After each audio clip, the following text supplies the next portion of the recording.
শ্রীমদ্ ভগবদ্গীতা যথাযথ প্রথম অধ্যায় বিষাদযোগ শ্লোক নাম্বার ৩৬। পাপমেবাশ্রয়ে দস্মান ত্যতানা ততাইনা তস্মান্নহা বয়ম হন্তু ধাতরাষ্ট্রেণ সবন্ধবান স্বজনম হি কথনম হত্যা সখিন শ্যামমাধব।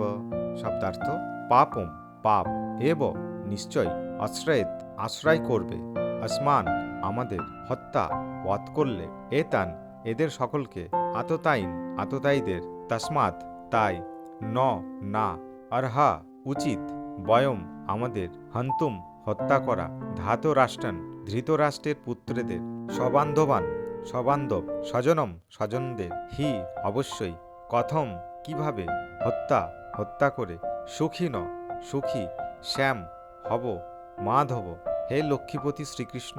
অনুবাদ: এই ধরনের আততায়ীদের বধ করলে মহাপাপ আমাদের আচ্ছন্ন করবে, সুতরাং বন্ধুবান্ধব সহ ধৃতরাষ্ট্রের পুত্রদের সংহার করা আমার পক্ষে অবশ্যই উচিত হবে না।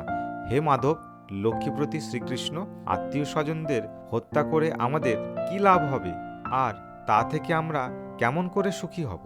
তাৎপর্য: বেদের অনুশাসন অনুযায়ী শত্রু ৬ প্রকার। ১ নাম্বার, যে বিষ প্রয়োগ করে। ২ নাম্বার, যে ঘরে আগুন লাগায়। ৩ নাম্বার, যে মারাত্মক অস্ত্র দিয়ে আক্রমণ করে। ৪ নাম্বার, যে ধনসম্পদ লুণ্ঠন করে। ৫ নাম্বার, যে অন্যের জমি দখল করে। ৬ নাম্বার, যে বিবাহিত স্ত্রীকে হরণ করে। এই ধরনের আততায়ীদের অবিলম্বে হত্যা করার নির্দেশ শাস্ত্রে দেওয়া হয়েছে এবং এদের হত্যা করলে কোনো রকম পাপ হয় না।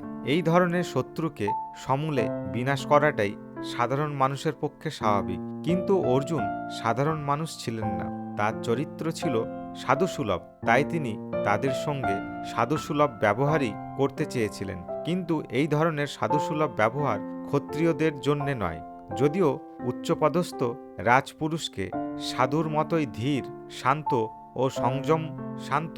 ও সংযমত হতে হয়, তাই বলে তাকে কাপুরুষ হলে চলবে না। যেমন রামচন্দ্র এত সাধু প্রকৃতির ছিলেন যে পৃথিবীর ইতিহাসে রামরাজ্য শান্তি ও শৃঙ্খলার প্রতীক হিসাবে সর্বোচ্চ স্থান অধিকার করে আছে, কিন্তু তার চরিত্রে কোনো রকম কাপুরুষতা আমরা দেখতে পাই না। রাবণ ছিল রামের শত্রু, যেহেতু সে তার পত্নী সীতাদেবীকে হরণ করেছিলেন এবং সেই জন্যে শ্রী রামচন্দ্র তাকে এমন শাস্তি দিয়েছিলেন যা পৃথিবীর ইতিহাসে বিরল। অর্জুনের ক্ষেত্রে অবশ্য আমরা দেখতে পাই তার শত্রুরা ছিল অন্য ধরনের। পিতামহ, শিক্ষক, ভাই, বন্ধু এরা সকলেই তার শত্রু হবার ফলে সাধারণ শত্রুদের প্রতি যে রকম আচরণ করতে হয় তা তিনি করতে পারছিলেন না।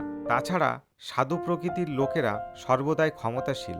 শাস্ত্রেও সাধু প্রকৃতির লোককে ক্ষমাপরায়ণ হওয়ার নির্দেশ দেওয়া হয়েছে এবং সাধুদের প্রতি এই ধরনের উপদেশ যে কোনো রাজনৈতিক সংকটকালীন অনুশাসন থেকেও অধিক গুরুত্বপূর্ণ।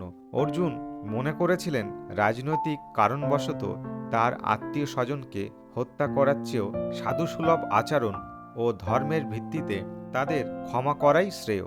তাই সাময়িক দেহত্যাগ সুখের জন্যে এই হত্যাকার্যে লিপ্ত হওয়া তিনি সমচীন বলে মনে করেননি। তিনি বুঝেছিলেন রাজ্য ও রাজ্যসুখ অনিত্য, তাই এই ক্ষণস্থায়ী সুখের জন্যে আত্মীয় স্বজন হত্যার পাপে লিপ্ত হয়ে মুক্তির পথ চিরতরে রুদ্ধ করার ঝুঁকি তিনি কেন নেবেন? এখানে অর্জুন যে শ্রীকৃষ্ণকে মাধব অথবা লক্ষ্মীপতি বলে সম্বোধন করেছেন তা তাৎপর্যপূর্ণ।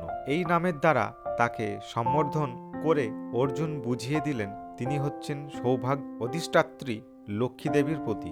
তাই অর্জুনকে এমন কোনো কার্যে প্ররোচিত করা তার কর্তব্য নয় যার পরিণতি হবে দুর্ভাগ্যজনক। শ্রীকৃষ্ণ অবশ্যই কাউকেই দুর্ভাগ্য এনে দেন না, সুতরাং তার ভক্তের ক্ষেত্রে তো সেই কথা ওঠেই না।